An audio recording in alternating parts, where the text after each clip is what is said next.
And there we are. We are completely live on YouTube and we are live on Instagram Lives. How about that? That's technology at its finest. You're You doing a know? great job so far. All right. Well, you know what? Vic Chalfont's not here to help us. And you can, hopefully, you can see, like when you see my shirt, does it look like, What's that? is it Ooh, backwards? Is it yeah, backwards? Can you read it? Or is it right side up? yeah, it's right side up. It says what it's supposed to say. Does it? Heavy metal hippie music. Yes. So it's not Heavy metal backward. hippie. It's not No, backwards. It's no. normal. Look, Perfect. neither's my mug. Look at But my wait, mug. no, but wait. Look. But that's when you're doing it. You're looking at your screen on YouTube. You're not looking at the screen on. That one. You're not looking at the camera on the T. What's on your camera? Your camera, it's backwards, right? Oh, you're back to front on that one. Okay, so don't worry. Now watch. I can fix this. I can fix this. I know how to fix it now because Master of technology. I know I'm not really, but hold on one second. Once we get this you done, better be. You better be because I'm not. Once we get this done, it's going to be amazing. Oh, therefore, now look at that. Ah, there you go. So that's the way I look. There you go. Perfect. Okay, so I'm going to hold my mug up again then. Well, if you hold your mug up, that's backwards, I think. If I hold because it you have to get the filter. You have to get the right filter. It's called mirror backwards. I got turned on to this filter. Who turned me on to it? Was it Nick Lasanti? I think it was Nick Lasanti that turned me on to it. So you have already, to pay for it. No, free. Oh, it's called. I'm in there. It's called Camera Flip, and you look under the filters in Instagram, and that'll make things. It's good for when I do these guitar lessons, so the guitar looks, normal. In fact, if you hold on just one second, Cathy. Yeah, you go. I'll just promote my own show with a back to front mug. Thank you, Danielle, for my mug. Thank you, Danielle. I've got the Never Say Never strap. See, so that looks normal on both things, right? Oh, yeah. Cool. All right. So, folks, we are now all here. You know what? There was a little bit of a cheat. There's a little bit of a cheat I see because this is supposed to be for only Allexcessors, this whole Q&A, but because I invited you on the Instagram Live, it notified all your followers. So if you're following Cathy Grant and you're not, and you have not paid for the Allexcessor Q&A, you have snuck through a loophole, which Cathy Grant has scammed us again. That evil witch. Can everyone hear me? Everyone can see me? All good on YouTube and everything? Yeah, we can still see your moustache. Yeah. All right. Well, how's the poll going then? Come on. Okay. Here's the bottom line. The bottom line is that Team Stash won out. All right. But I did receive a DM from a certain South African who said, well, wait a second, doesn't my vote count a little bit more? Don't I get like a little bit more of a percentage of the votes because it's me, and you live with me, I'm the one that kisses your face and blah, blah, blah. So I got to be honest with you. It is a 50-50. Tomorrow morning, I will say around 11 p.m. West Coast time, because we're in Portland now. Around 11 a.m. ish, somewhere around there, lunchtime, early lunchtime. Look for an Instagram Live because I might do something completely crazy. I might shave the mustache off live. See, you talk about Allexcess. You want Allexcess. Wow. So, well, we'll look forward to that. And I'm Team B. Go B. So wait a second. I see a few people that are on that have made it to the YouTube link. Thank you very much. Burke Holder is on there. Bry the McD, Federock. Rogue made it. Rogue made it as well. Hey, Naomi. Hey, Musky. So we see all you guys. It's just so you know, it's harder to read the comments on Instagram Live than it is if you get on the YouTube link right now. And the YouTube link, can we post that YouTube link somewhere?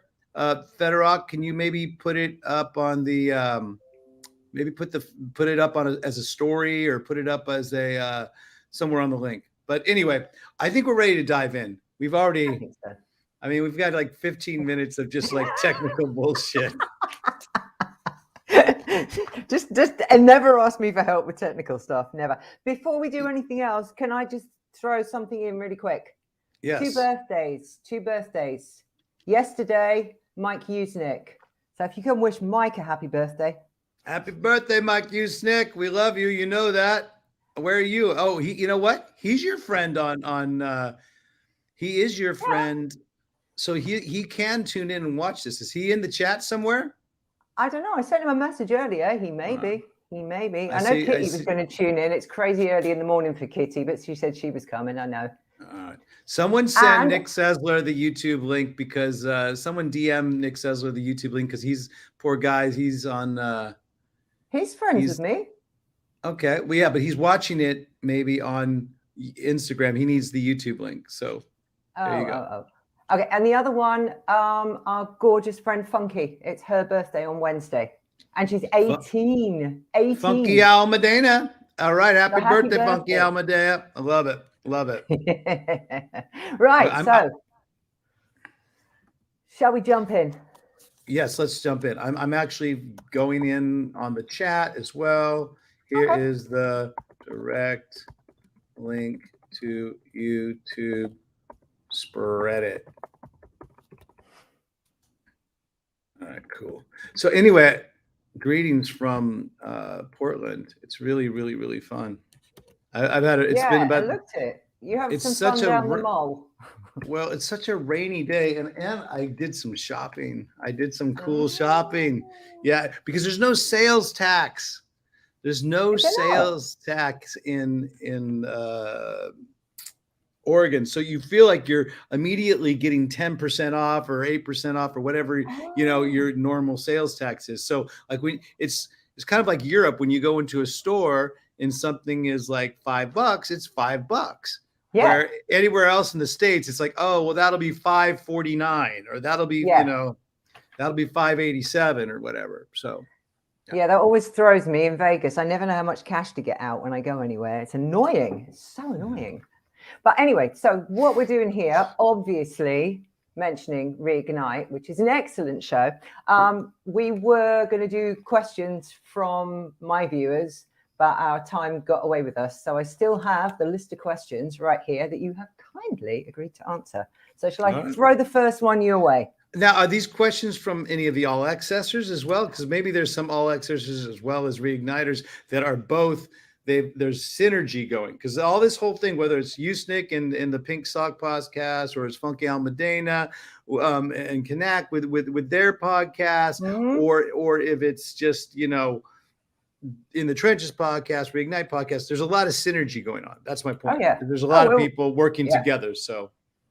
Oh yeah, cool. For sure. It's one big happy family, and Kanak is just my genius. Anything technical, I just press a button and go, Kanak, help, and he knows how to do everything, that guy. Well, all those cool, I'm sure. Every one of those cool In the Trenches ads that you see, it's either Federica or it's Kanak that have done the graphic work on it. And I mean, so much credit goes out to Vic Chalfant for doing such a great job producing the show. But when it comes to the graphic arts, they're the ones designing all those things. Kanak sends ones every single week, and he works in coordination with Federica, so it really works out good. I'm glad to see that Kitty Oates has made it into the YouTube link. She's in the YouTube link right now, so she's all good. So there it is, Allexcess and Reignite combined. Yay. Superpowers. And I'll say that Kanak, up until my last show, Kanak was doing all of my promos as well. But he's encouraged me, and I finally learned how to do it. But he's done all of my promo stuff too. Anyway, I'm going to throw a question at you. Nick, Sticks and Stones is your first one. All right. How do you approach the songwriting process? Lyrics first or riff? Oh my God, Nick, because Nick has to just drop me. It's not a softball. It's like one of the hardest questions that you can ever answer for anyone that's trying to write music, or sometimes you have songwriter's block. So when you're working through all these things of writing songs and playing music for as many years as I have, you're going to have, it's going to come, it's ebb and flow. It's going to come in waves. And I think for almost all musicians, stuff comes in waves. And it's exactly the same with songs. So sometimes I will come up with a good melody line just in my head, or if I've just woke up in the morning and it's in my head for some reason. I don't know where that idea came from. But if that idea comes, the best thing to do is just immediately with your phone, record it on voice memos. Whether it is, even if you sound tired, you go,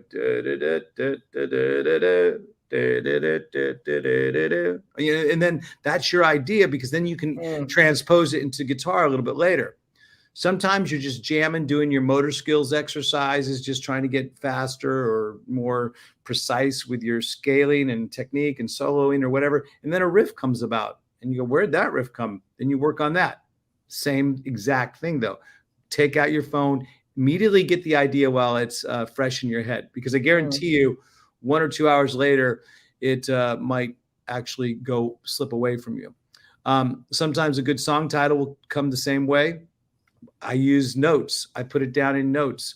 I don't do those so much audio wise, but I have that thing on my phone where I can just write. I have a ton of different little lyric lines that hopefully someday will have make it into another Ryan Roxie song or some sort of project that I'm doing, that I'm working on. So yeah, it is a combination of riffs, melodies, and lyric ideas. You never know which one's going to come first, but when it does come, immediately try to grasp it and get it down on some sort of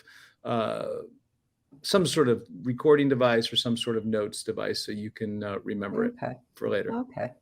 All right, we're going down the same route then. His producer's gone to bed now, but Ash wanted to know, which is your favorite song you've written and why? Wow. Hi, Kinga. Another good question. Kina, sorry. Kinga. You can say Kinga. I finally got, that was the mystery for forever. I know. She spells it Kinga, but then everyone says Kina, but she goes, no, call me Kinga.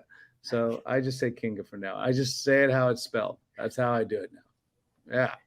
So anyhow, favorite song you've written and why? Wow. They're kind of like, it's almost asking someone like, who's your favorite child? You know what I'm saying? I'm not going to do that. It's asking like you, what's your favorite vape pen? Do you have a favorite one? They're all special to you, apparently. Okay, I'll put it down. Yeah. I'll put it down. No, you don't have to put it down. It's fine. It's fine. You vape all you want. I'm right now. This water is going to turn into wine pretty soon. Yeah, but it's still a little too early here. Favorite song? Oof. One of the most, I think, important songs I wrote, because it was really heartfelt. It took a long time to craft and get together, and I'm really happy with the way it turned out. Second Chances. To this day, that song means a lot to me, because it truly is one of those life sort of lessons. I could have, instead of enjoy the ride, I could have easily, used second chances. If you don't believe in second chances, you're only living half your life, but that's a little bit long to write on things. I think enjoy the ride is much simpler. But yeah, between Second Chances is a really one that still means a lot to me lyrically, and I think it has a sense of hopefulness to it. And who's to say? I mean, I love the way that I recorded. I love the way it turned out, and the way that it came out on Peace, Love, and Armageddon.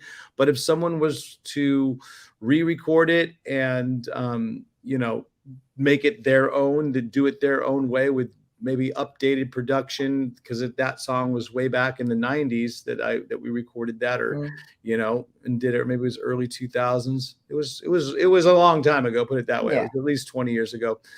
And I feel that maybe a good song is a good song, and a great song is a great song. And I don't mean to be all egoed out, but I love that song. I think it's a great song. So I mean, very few times I sit back and say, okay, that's a great song that I wrote. But I think there's a lot of good ones, and I'm happy with it, and I'm confident. But that one's special. So there you go. That's my answer. Okay, cool. All right. Now, there are several people asking very similar questions. We've got so combine them. I will. We've got Ryan Roxie 77 fan page. We've got Lynn Barker. We've got Floralee. We've got Naomi. And they were all asking along the lines of any solo projects in the pipeline, new album, solo tour. And if you are doing a solo tour, will Robbie be joining you? So it's all around the solo area. Oh, got it. We'll put it this way. You know, if I have a say in it and I have a choice in the matter, Robbie will always be involved with it because I really love playing with Robbie. I think Robbie Miller is amazing musician, amazing songwriter, great singer, and someone that can hang, you know, that X factor of being able to hang with people on the road. He's great. And you know he's my cousin, right? What?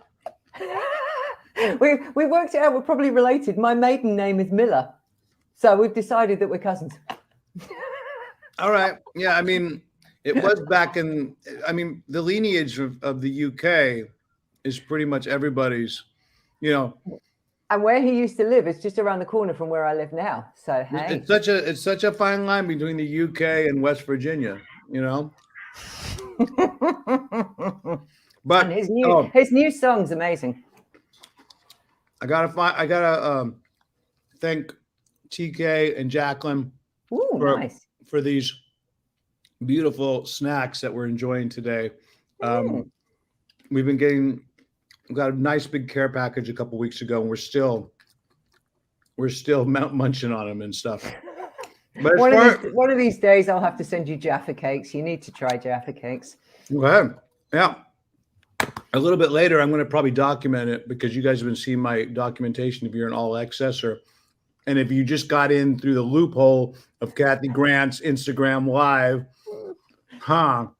then you haven't seen all my updates about me walking around Portland. But today, I've already been.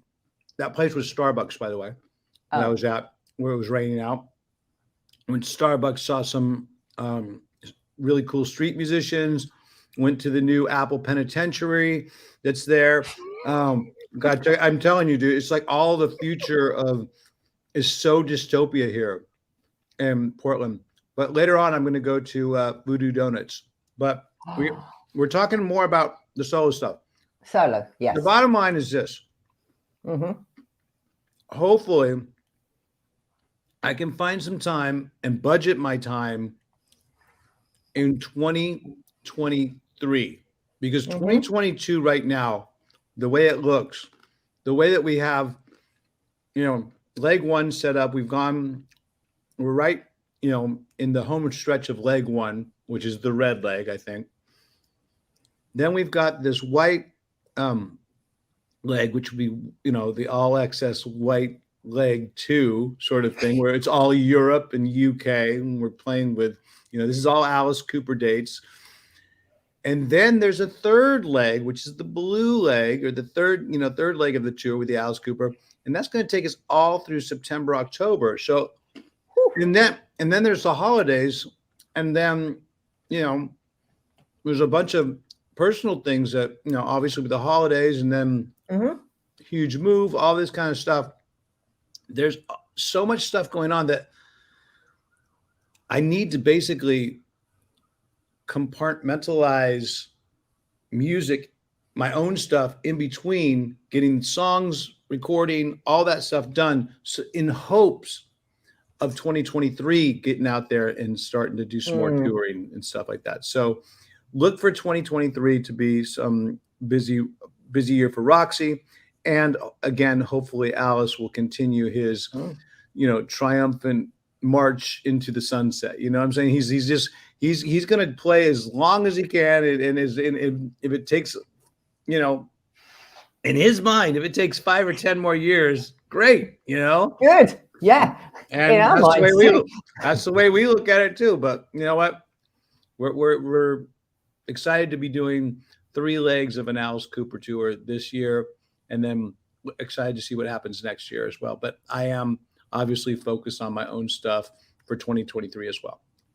So can I ask, have you got stuff written? I have a few songs that I feel by the time I have enough to put out whatever an album is at that way, at that place, at that point in time, like how do you release albums anymore? Does anybody really? Is there any new formula to how to release an album? Is it all just a bunch of singles, and then you Seems have, that way. or do you want to really do a concept and put out an album as a complete experience concept, but it has longevity because it's tied in with NFTs or it's tied in with, you know, lyric videos, and there's a certain release timeline that you put it out at. I don't know anymore, man. You know, I do know that because of these little things you're watching right now with a telephone, our attention span gets shorter and shorter. Oh, So yeah. the ability to take in a whole album is insane. Like, when was the last time you heard a band that even wrote a 6-minute song? Yeah. You know, and we just had Mick Box on In the Trenches parking lot, or In the Trenches podcast. Yeah. He was, their band at one point wrote a 23-minute song. When does that happen anymore? Will it ever happen again? No. You know, I mean, like this long form Q&A that we're doing right now, we're at, I can see that we're at about, how many minutes are we at? Where are we? Oh, wow. Half an hour already. Yeah. We're at 30 minutes right now. Jeez. But guess what? We could break it up into 40 or 50 different reels, you know? Yeah. When all's said and done. Yeah, so, that's true. I don't know. All right, look, with that in mind, then we better race through some quick questions because we'll run out of time again. Okay, let me throw one at you. Sam, hold on. Just one second.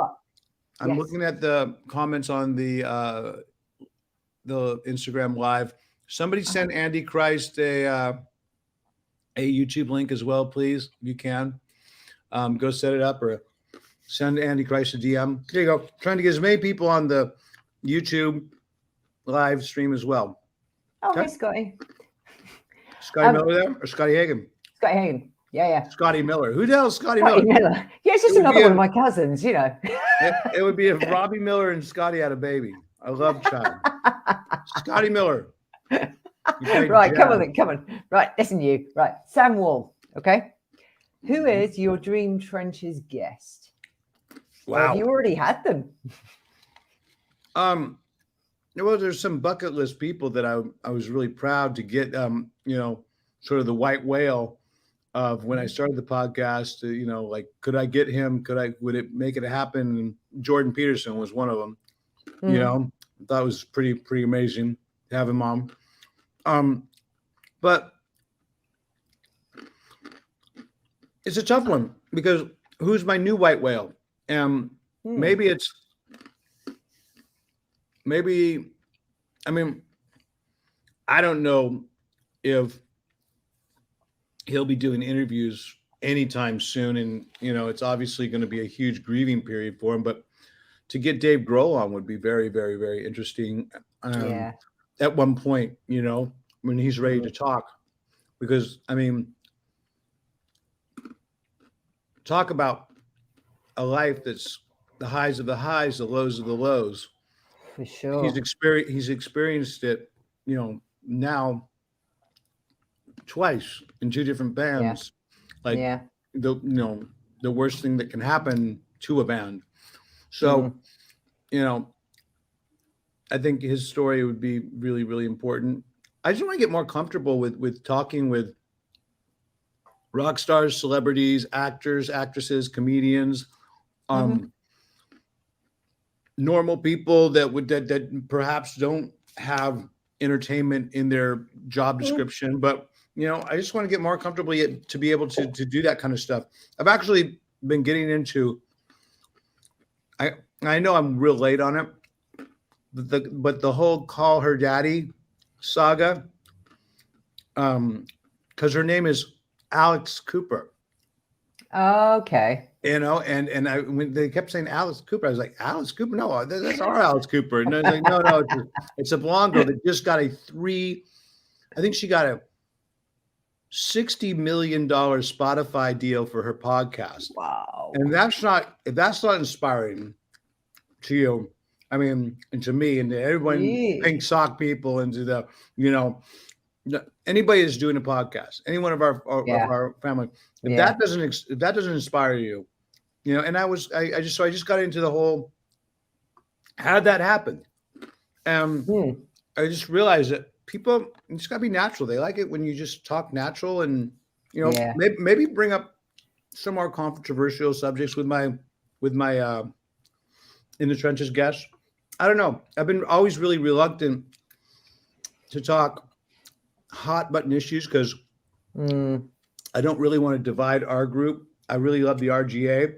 And I think everybody in the RGA is kind of, there's right and there's left, but we kind of all meet a little bit more in the center. And I love that about our group.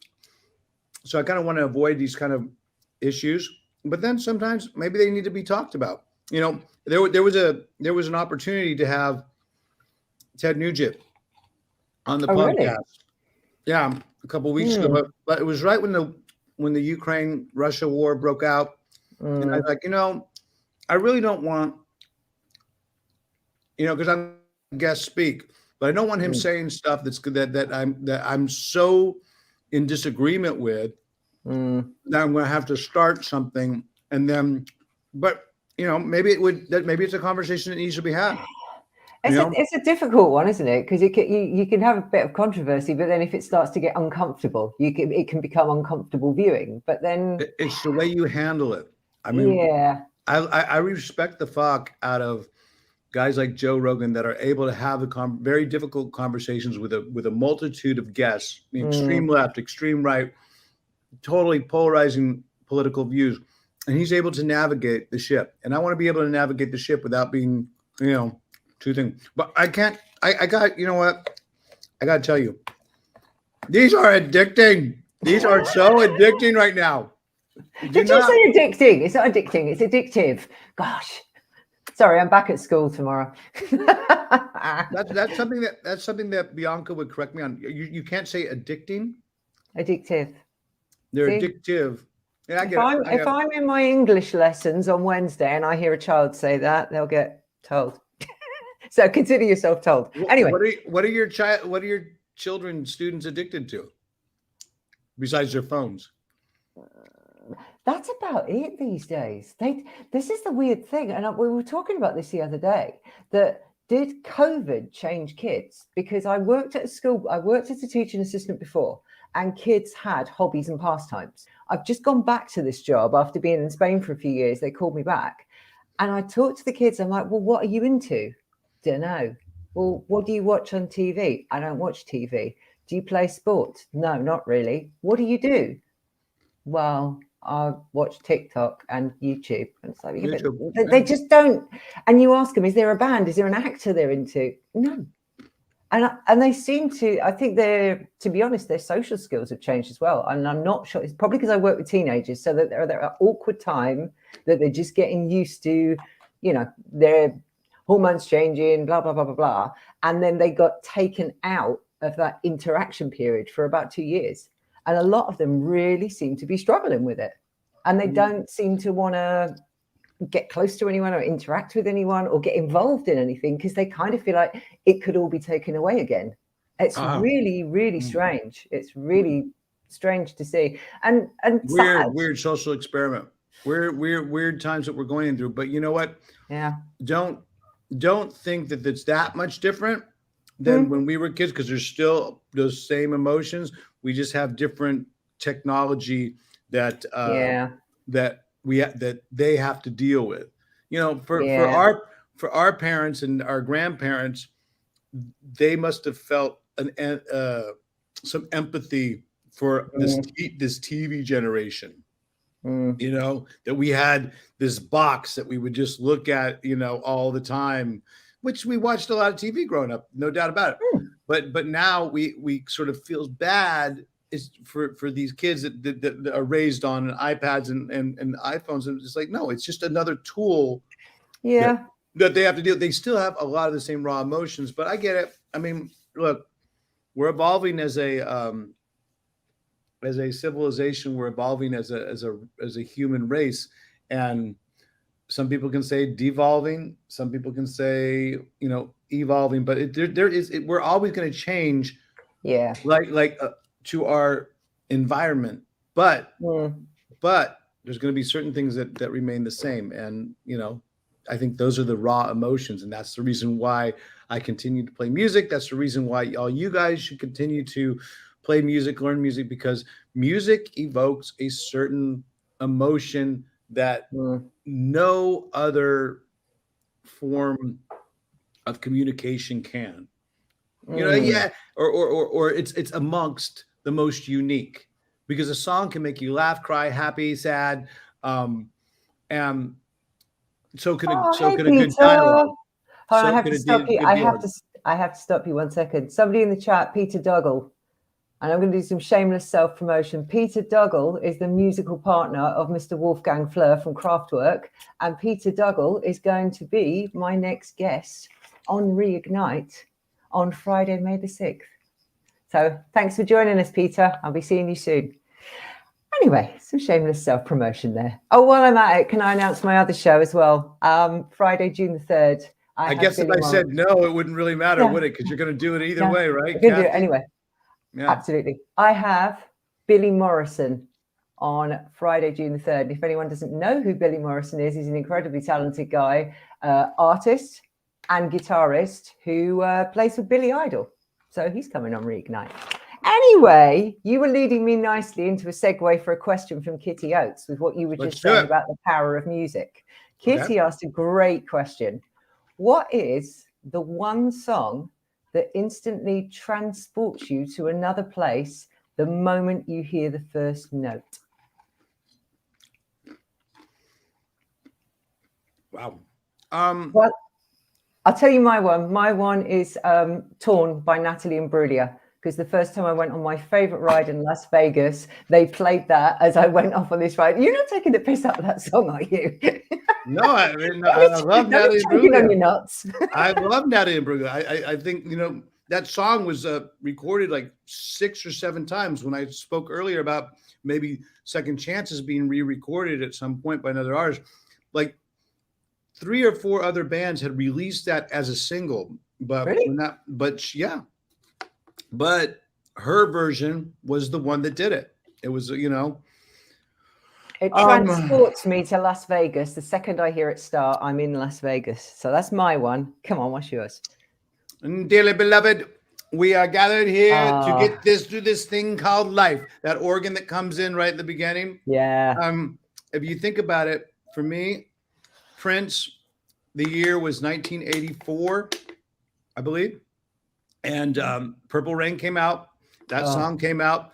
I was living in Los Angeles. I saw that concert. I saw the Purple Rain tour at the LA Forum. Oh, you lucky bastard. So whenever I hear that, it just reminds me of an entire time of living in Los Angeles, and a very cool, tumultuous time emotionally, but ultimately it shaped who I am today. Yeah. There you go. And it was 1984. It's so Orwellian. It's literally Orwellian, you know, 1984. And those of you that don't know, well, read a book. Oh, yeah. If you haven't read that, you haven't lived. Oh, actually, I've just thought of something. I had a very, very strange question sent into, well, it's not a question, it's a request from somebody called, I don't know if you know him, I don't, Glenn M. Lee. Okay. Mean anything to you? No, okay. He sent a question in that said, the Alice Cooper Band doesn't have a werewolf song, and he's written one. Okay. And where can he send it to? Well, I mean, you know, every band needs a werewolf song. Warren Zevon, Werewolf in London, is probably still the best of all werewolf songs. Ryan Roxie, on the other hand, does not have a werewolf song as well. So, I mean, yeah, I think for some reason, Alice has cornered the market on Frankenstein songs. I think he's run the gamut on Frankenstein. There's a Teenage Frankenstein. There's a, you know, Feed My Frankenstein. There's a, but yeah, Werewolf song, huh? Like any musician that DMs me and says, "Oh, I want you to listen to a song. Can I send you? Can I send it to you, or can I send you the CD?"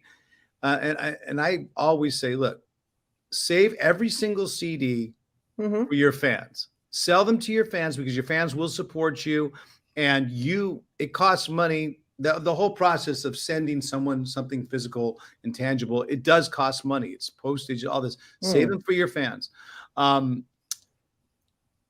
Don't send files anymore because people, again, don't have the patience or they don't have the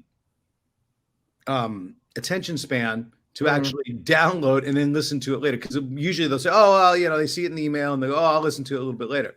If you have on an unlisted YouTube link or you have a SoundCloud account and you can say, "Can you please check this song out," with the link that goes right, the hyperlink that goes right to the song in an email or a DM, your odds of that person listening to the song are much higher because at that moment they'll go, "Oh, I've got time. I can do it right now." And they'll listen to it and then they'll give immediate feedback.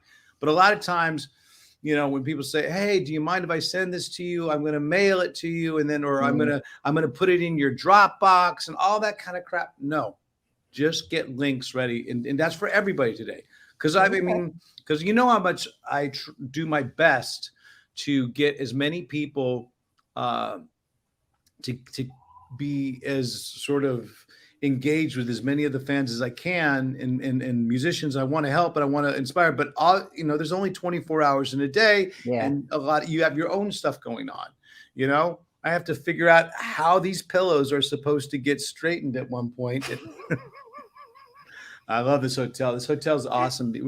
First time we've had a nice stiff bed the whole entire tour. Oh, really? Right. You didn't tell us, by the way. You said you had shopping over there on the bed. What did you buy today? Did you run out of the amount of underpants and socks that you packed? Let's have a look. This is my big purchase today. Come on, then. Let's see. Can you see that? How cool is this? Now you want the unveiling of what I bought, folks? Oh, you know what Vans are? I almost bought 2 pairs, but these are going to be my summer tour kicks. These are going to be awesome. Oh, what the hell happened here? He laced them up for me. He was very nice, but what the hell? I thought you were going to say there was only one in there. How cool is that? Another bird here. There you go. Yeah. What size shoes are you? They're big. It's a Hawaiian vibe. I actually wear a European 43. So 43, 44, somewhere along those lines. But these are cool. So I got a pair of sort of beach shoes, but and you just got to get them.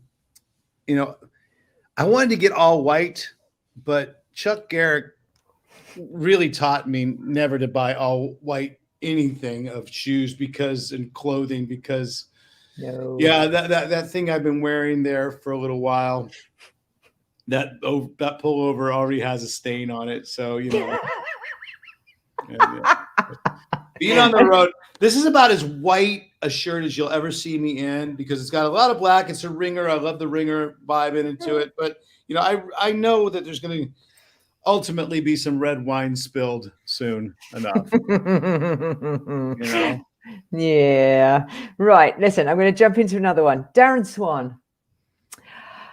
What possessed you to have dreadlocks back in the day? And have you ever cleaned Alice out in a poker game? Okay. What inspired me to have dreadlocks was the fact that I thought it would be really, really low maintenance. Really? Just once your hair got dreaded out, then you just left it there. You tie it up. You could, you never see any Rastafarians really stressing. They always look so chill and it's so easy. Dude, it's it's the highest maintenance haircut I've ever had to deal with. Dread maintenance, putting glue, rubber cement on the end so they wouldn't split, constantly getting the dreadlocks sort of tightened up at the top so that they wouldn't drag the hair out and pull it all out, and you had a certain weavish way of doing it. I mean, it was dread maintenance, they called it. So and then dyeing them, because my normal hair was growing out, back in those days it was growing out brown, not the nice silver that it's all growing out these days. But so that was what I thought it would be low maintenance. I was sorely mistaken. But then once I had it, I kind of had the vibe, I had the look, and it kind of was a cartoon character type of vibe. So why not go for it? And I figure, as long as I have, hair on my head, I might as well just, go with as many different haircuts as possible. I just got a really good haircut this last time from the Aerosmith girls a couple weeks ago. They did a cool thing where I could get by not wearing a cap, because whatever the lengths and the way they did it, they made it look so that it's fuller than it actually is. So and it's I realize that it's not horrible, and we have so many smoke and mirror tricks now to make our hair look fuller and this and that. But, I just always felt comfortable in hats and caps and stuff. So, yeah, it's whatever works for you, isn't it? And then I just found out today that they're now making anti-5G and radiation caps that, like when you put your phone in, sometimes they put your cell phone into a protective case so you can't use it at an event or something like that, so you can't film. Yeah. Well, they're now making caps that are protecting you from all the different waves and stuff that we're constantly being bombarded by. And it's literally literally like a tinfoil hat. I forget what it was called. It's something protective cap. It's not aluminum, but it's a cap that has basically protection for 5G and all this stuff, that basically 5 or 10 years from now, everybody will be able to read everybody else's thoughts. So there will be no more lies, right? Oh dear God, no, don't. No. Oh God, no. Oh Jesus. Whether we choose to do that as a society, or whether it just becomes the technology that we have it, I'm pretty sure that the technology is already there. Probably is. Yeah. Probably is. Mass persuasion, mass, sort of. We can make an entire group of people think one way. But yeah. I know it sounds very tinfoil hat and very conspiracy theory, but you know what, dude, go on to Amazon. Those hats exist. That's the funny thing is that they have protective caps, hats, and hoods.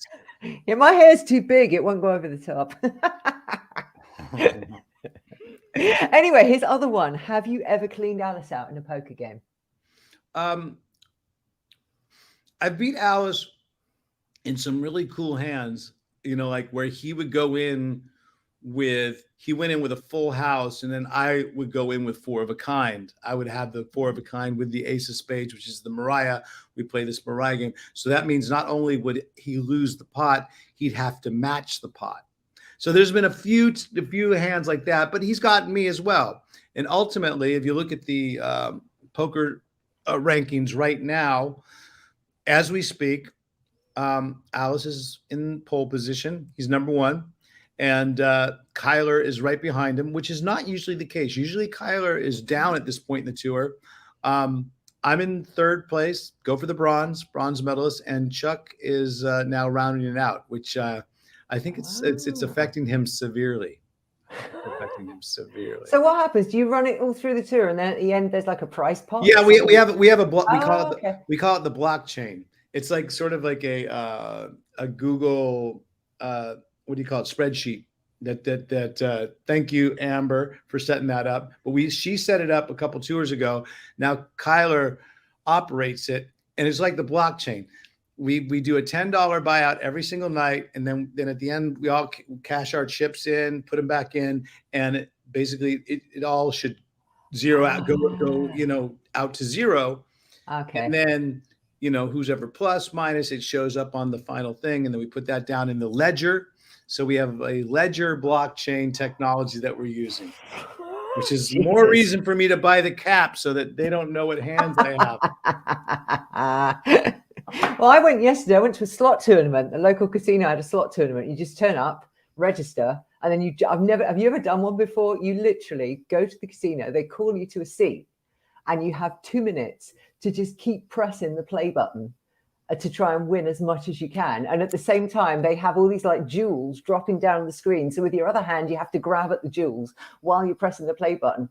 I've never done it in my life. It's 2 minutes of complete insanity. Everyone's just bashing these buttons. I can imagine it being like in those wind closets with money going everywhere. And it is. It's kind of like you're like this. See, I stopped playing slots when the when the handle. What do they call that? There's a certain thing they call that. Call the crank handle. Yeah. Well, it's a handle, but they used to call it something. One arm bandits. The one arm bandits, yeah. But when you pull the lever, that to me was, and you actually stuck tangible money in. That's like I think I haven't really played a slot since then. I'll play the occasional. I'll put some, you stick a. What do you even do now? You stick a credit card in or something? No, you put a £5 note or a £10 note in or a £20 note. Okay, but then you get credits. You don't. That's that feeling of winning when it goes tick tick tick tick tick. That's the in dopamine that gets released. Yeah, so, I know. You used to have a coin bucket, and they all came out, and you scooped them up in the coin bucket. I know. Anyway, I came second in the slot tournament. Imagine that. I won £150. So imagine if they still had that. If they would have still had that system, how fast COVID would have just been spread out to the entire world. Yeah. Who knows? Maybe the money, because it just seems it would be doused in COVID. All those coins. Marinated in it. Dude, I'm telling you.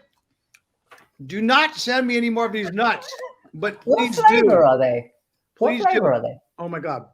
Wasabi and soy sauce. They're so amazing. Are they not hot? They're amazing. No.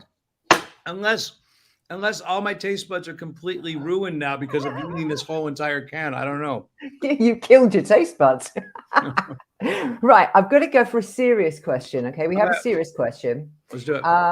And the person has asked to remain anonymous. So please, if you work out who it is, please don't say their name because they don't want their name said. But the question is this. What advice would you give a student who gets stressed playing the guitar in front of professional musicians and other people? And what advice would you give to a person before their first performance? My advice would be to look at the back of the arena. Look at the back of the club. Look at the back of the theater. Look at the back of the coffee house. I don't care what gig it is. I do it to this day. Whenever, it's not even feeling nervous. It's about feeling like you're reaching the entire room by looking and focusing on the last person that you can't really see and probably can't really see you in whatever venue you're playing. Because then all of a sudden, there's a sense of like all these other people that are around are included in my sort of reach, but I'm focusing on this one person because I'm just playing in front of them right now for their moment, and I'm making it special for them. Because then all of a sudden everybody else is part of it, but they're supporting it and they're not judging it.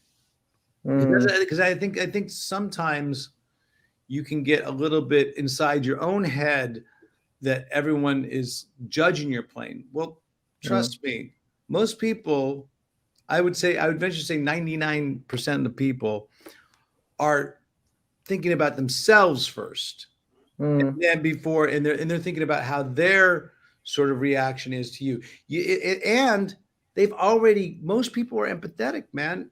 Like they're already coming there to watch you perform. They know your vulnerability. So the fact that they've come there to see you perform is enough. That's already supportive. They've already been supportive. Now, if you mess up and you're on stage and you make a mistake, you need to realize really early on that most, again, 90 in the 90 percentile of people won't realize that mistake because you live with it, but they're just experiencing it. And and they come with, they're actually coming not to judge, they're coming to be entertained. So the only person that's really going to tip it off and blow their cover is the person on stage if they make a mistake and they act all crazy about it. I mean, it's like you have to be really, really in denial. If you're messing up and you think everything's fine, when things mess up, but your audience doesn't. So just like any professional football player, just like any professional sports guy, you're going to mess up. There's no doubt about it. If you're in the game, you're going to make mistakes, but it's how you recover from those mistakes and move on and don't dwell on it. I think those are things, because once you start dwelling on a wrong note or this or that, or something that didn't sound right, or something that you wish you could have done better, then you already have another, future note that becomes vulnerable. So try to move on as quick as possible. I have such respect for sports guys, especially quarterbacks, that can throw an interception, that can get sacked, pummeled, completely make a bad play, and then the very next play they make a superstar play, and it's great. So, try and treat it a little bit like a sport, and if not, try that other idea of looking to the back of the venue and entertaining that one person that might not even be, because they're so far away, they might not even be listening to you. But you know what? Act like you're including them, because that includes the whole entire room. Yeah. But what about, like, say, on a one-to-one situation? Because I know I hear with Ash, like, he goes and he performs on a stage and that's fine. But I know if it's me, he wants to try a new song out, he doesn't like to just be in the room with me because he finds that more uncomfortable. So say in a one-on-one lesson with you, if someone was uncomfortable, how do they overcome that? How do they not get stressed about that? It's like, it's Ryan Roxie teaching me guitar. What do I do?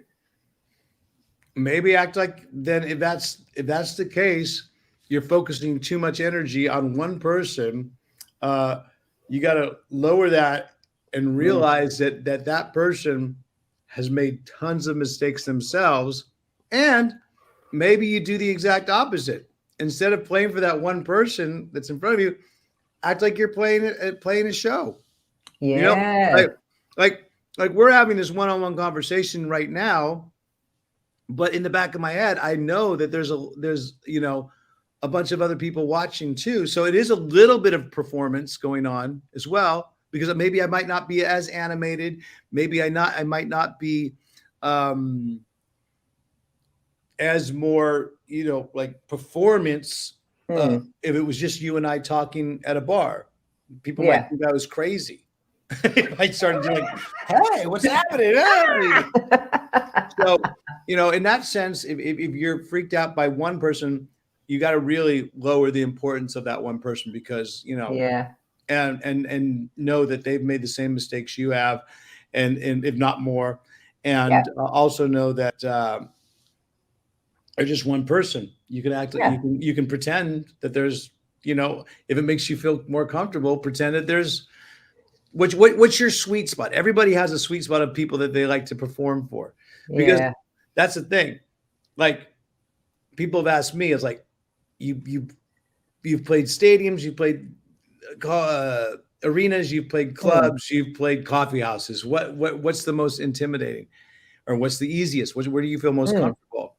What's funny is that the stadium, I felt comfortable as hell when we did that show in January with 77,000 people in Sydney Coliseum. The firefighters, playing with Queen. That was some of the most comfortable feelings I think we ever felt, because it's just so massive. At one point, you just got to go, man, I'm working this entire room. Because if I go, wow, like that, it's not, if I make a move, it's not just 10 people seeing it from the audience, it's 10,000 in a crowd of 77,000. You know what I'm saying? If I, you know, so it's all relative, but it's I feel comfortable in front of bigger venues. The bigger the venue, the more comfortable I feel. Put it that way. Oh, really? Okay, interesting. Actually, there was another question. Hold on. There was a question linked to that. I'm trying to find right now because it was somebody that asked me. Kaz, that's it. Kaz, along similar lines. Kaz said, "What would your dream gig look like, either to go to or to play in?" And this is what she was asking: who would be the headline act? Who would be the support act? And what sort of venue? So again, size-wise, a stadium, a festival, and where would it be? That's a lot of questions, Cass. Yeah, but they're all good. They are good. Let me try and put it together. What my, obviously, the dynamics have changed with the band, and who knows if the band's going to be around. Who knows if they're going to be able to regroup, but Foo Fighters are one of my favorite bands. As far as a live act, I think they'd be perfect band to play with, and play in, jam with. I think their audience is really cool and accepting. So if it was, one of my solo things that I was supporting that band, that would be an amazing sort of thing to do. Obviously, playing with the guys in Cheap Trick would be another dream sort of, and probably for the Foo Fighters as well. Foo Fighters, Cheap Trick, myself, maybe some of my favorite indie bands that, would be on the bill as well. I'd have Sloan from Canada, who I really like. And then maybe some artists that, unfortunately they're not with us anymore, but bands that I felt kind of were under the radar. Oh, live. Oh, shoot. Oh. Our live interview. Because you can only do 60 minutes, I think. Oh, damn. Yeah. Did we lose it then? Part one. Yeah, we did lose it. We'll have to go back on it again if we want to do that. Up to you. I don't, part one, Q&A. I didn't realize it had gone an hour. Jeez. Yeah, dude, we're lucky that we have a day off. I'll tell you that much, Grant. Lucky we're doing this on a day off, because it was like. Wait, I'll just check out. I'm gonna fucking run out of battery too. Oh, you're shitting me. Yeah, I'm gonna run out of battery on the phone. Oh no. Okay. It's gonna happen. So we got how many more questions do you have? Wait, only a couple. Okay, here's a quick one. Do you have whoa. Calm. What, are we gonna Grant again? Just it's gonna be okay. We're gonna work. We're gonna. I need to learn meditation, don't I? Here's the thing. We're going for an hour right now. We're going up on an hour. Mm-hmm. Once this thing gets posted, we're going to go back online. We'll do part 2. There it is. Mm-hmm. And then we'll go as long as the battery happens. Okay. Let me see if I can. And then once it stops, it stops. And you're going to have to do the same sort of thing. All right. Hold on. Okay. Let me come out. We're going to do part 2. Here we go. Okay. Live checking connection. I'm going to do. Oh, sorry about that, folks. We went on for too long, so now we have to do a little bit of a. There we go. There's put my filter back on, okay. And now basically what you do is you go back on and do your thing. Am I there? Okay, hold on 1 second. If you requested to be on, I got it. Request. I got it. Yep. I got it. I'm trying to lean around on my ring light. Hold on. Cathy Grant, I'll accept you again. How kind. And then we're back on for part 2. So it would be Foo Fighters, Ryan Roxie, some sort of form of it, Cheap Trick, Sloan, the Divinals. That would be a good one. The who? The Divinals from Australia. Yeah. Okay. I love them. Maybe the Vines, another sort of underlooked band who I really enjoy listening to. So yeah. It'd be kind of a cool. Happy Mondays would have to be on the bill too, and we'd all be partying. It would be like one big party backstage in front of the crowd. It would be a summery type of gig, probably the Oakland Coliseum. That's where, because that's where I saw all my favorite concerts. Okay, it would be at the Oakland Coliseum, a day on the green, where I could be somewhere in the middle, and then go enjoy the headliners, and drink a lot and just feel awesome the entire concert. How about that? That sounds like fun. That sounds like a good gig. Yeah, it is.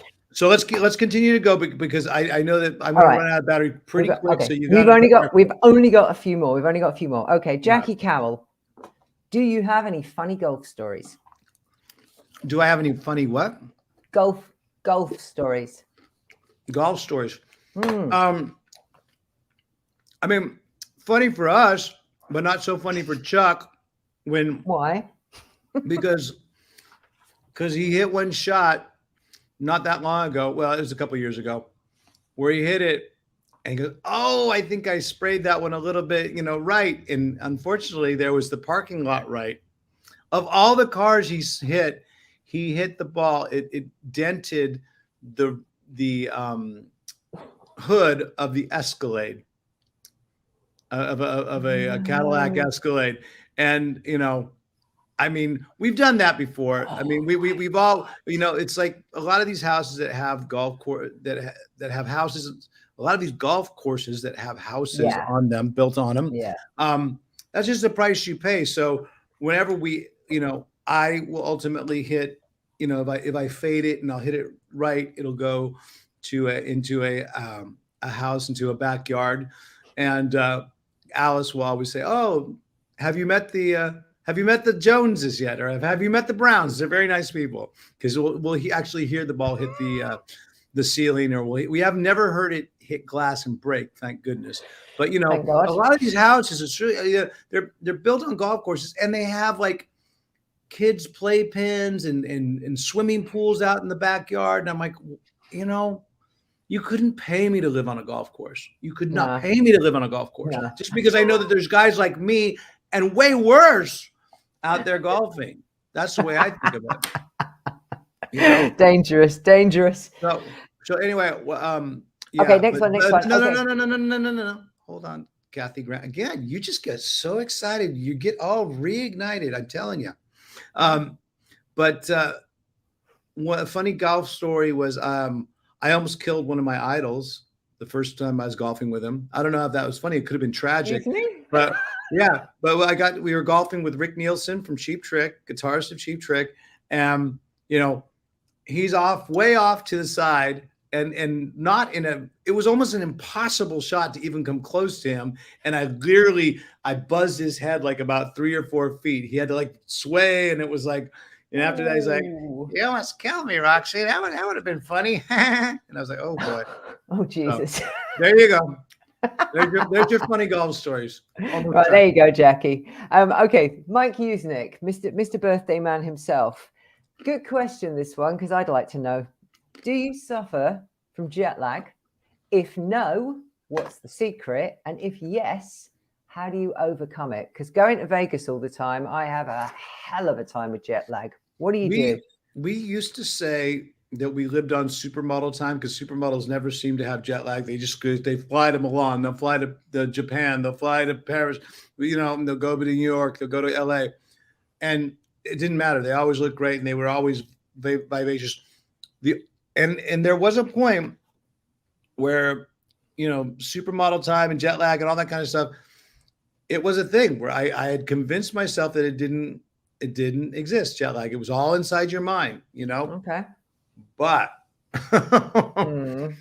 I've since realized that no, it affects me. And you just have to deal with about a week or week and a half, sometimes in the case of Tommy Hendrickson, the entire tour, of like waking up super early. Definitely the first week I'm up at about 3:30, 4 o'clock in the morning, almost consistently, until, now I'm normal.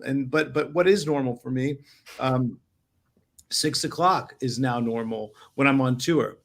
When I'm off tour, I mean, it's very rare I'll ever sleep past 8 a.m. in the morning. So for a lot of people, that's like, I haven't, there's been 1 or 2 days I think that Bianca and I have just like slept in. There was one day I remember, it was like a month ago, right before I left on tour, we slept into like 1 p.m. in the afternoon, and we were like, this is so cool. I love sleeping in. But I don't know why. It's weird. The older you get, where you can actually afford to sleep later, or just you can feel like you can justify it without any guilt. Like, you know what, I can sleep late. You don't. No, you just don't. No, I don't. I used to sleep in a lot more. Now I'm 7:30, 8 o'clock, and it's always like, okay, there's stuff to be done. Got to get on with the exercising. See, that's the best time of day to exercise. Nina Strauss says that's how she gets rid of jet lag, is she goes to the gym as soon as she wakes up and does all that, and that's that helps her. So hey, maybe if it works for Strauss, I try to get all that kind of stuff taken care of in the morning. I do some morning. I do these things called morning pages. I've been doing this thing called the Artist's Way, and it's really cool sort of thing. And I'm still doing them. I'm still writing these morning pages. It was 3 pages of freehand every single morning for 12 weeks. We did it for 13 weeks, but now it's just now I'm continuing to do it, but just 1 page, and then go into the gym after that, and go into the and just get a little bit of cardio, and then we've got the rock show. So, and then, so days like today, like where I actually have the time to answer questions and walk around a city that's quite, it's really weird, man. This is like the most dystopian city it could be what the future of the world is like, which is kind of scary, like ultra rich and ultra poor all converge in one sort of urban area, because it's tent city, like 2 blocks that way. And it's the Apple store, 2 blocks this way. Where and of course the Apple store is covered. You'll see my Instagram posts. It's like, it looks like a penitentiary. It looks like, San Quentin. It's got all these walls built around it. And I'm like, holy crap. So I don't know. But I'm happy to be able to see this city, and I'm happy to be able to be on tour with Alice Cooper 2022 ACBC. Alice Cooper, Buck Perry. Only 2 more shows, folks. So I don't know if you guys are coming to the Portland area or the Seattle area. We got 2 more shows with them, and then we're going on with Ace Frehley for the last run. And that ends at the Greek Theater. Who's coming to the Greek Theater? Coming to the Greek. And then when you get over here, we get the Cult. So that's one of my bucket lists. I got you guys and the Cult. I'm really, really looking forward to that. The Cults are going to be great. And then I saw some dates also in Europe with Michael Monroe. So that's kind of cool too. Oh, damn it. I would love to see him. Okay, 2 more questions. Yeah, you still got enough battery? 2 more? Might be enough for 2 more. That's it. Okay. We're not in the red yet. Okay. My one is, what were you like at school? It's what I always ask guests, and I didn't get a chance to ask you. What were you like at school? Did you do your homework? Were you on time? Did you get detentions? What were you like as a schoolboy? I think I kind of did everything but fit in with nothing, if it sounds weird. I was kind of a little bit of a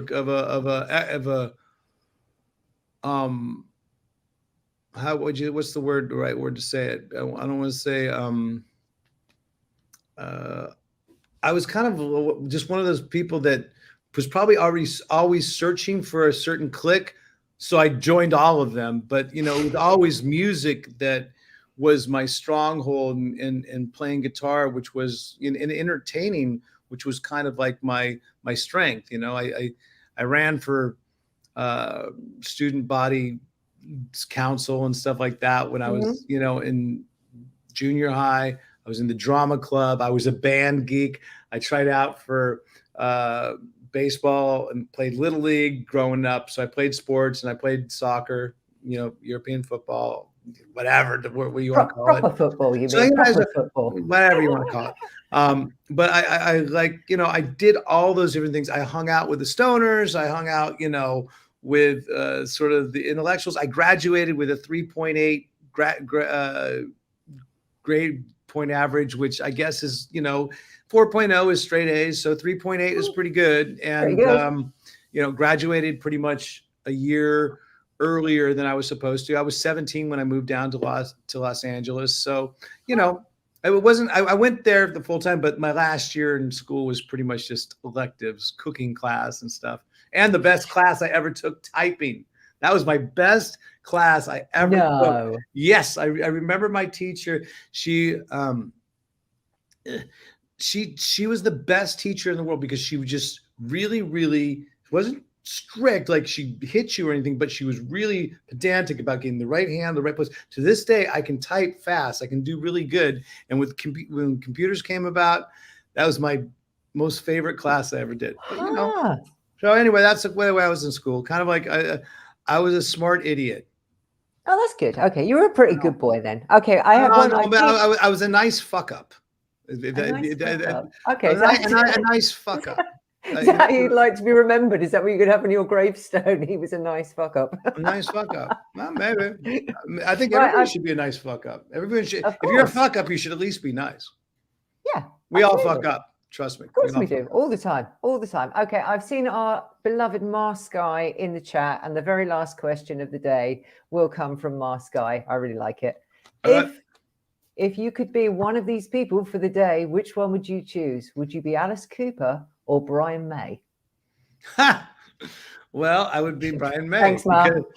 Because I feel like vicariously I get to be Alice Cooper. You know, I get to ride those coattails of Alice Cooper, so I know what it's like to be him each and every day.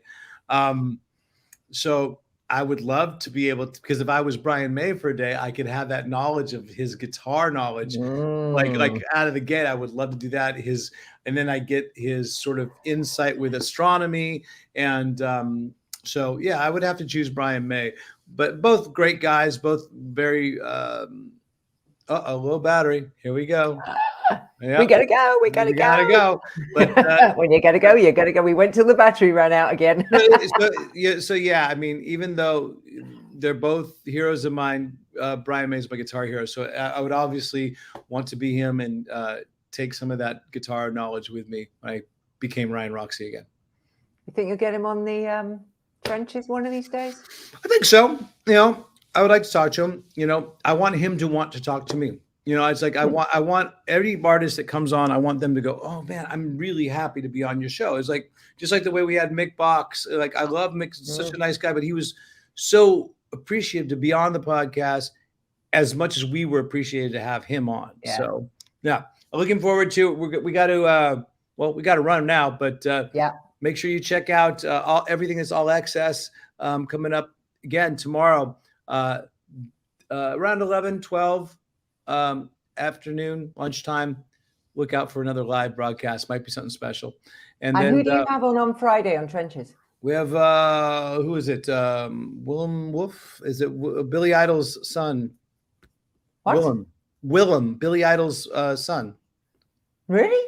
Yeah. Oh. Yeah. Oh, wow. I think it's Willem Wolf. I think the last name he goes by is Wolf. Am I right? Okay. Please, someone tell me in the chat if I'm right. Willem Wolf. Yeah, Willem. I know his first name is Willem. So Billy Idol's son.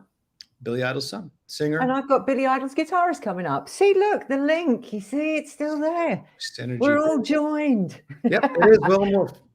Willem Wolf in the trenches on Friday. But have a good one, Cathy. Thanks for doing this Q&A. Thank you so much. Everyone that snuck in through Cathy Grant's loophole of getting in.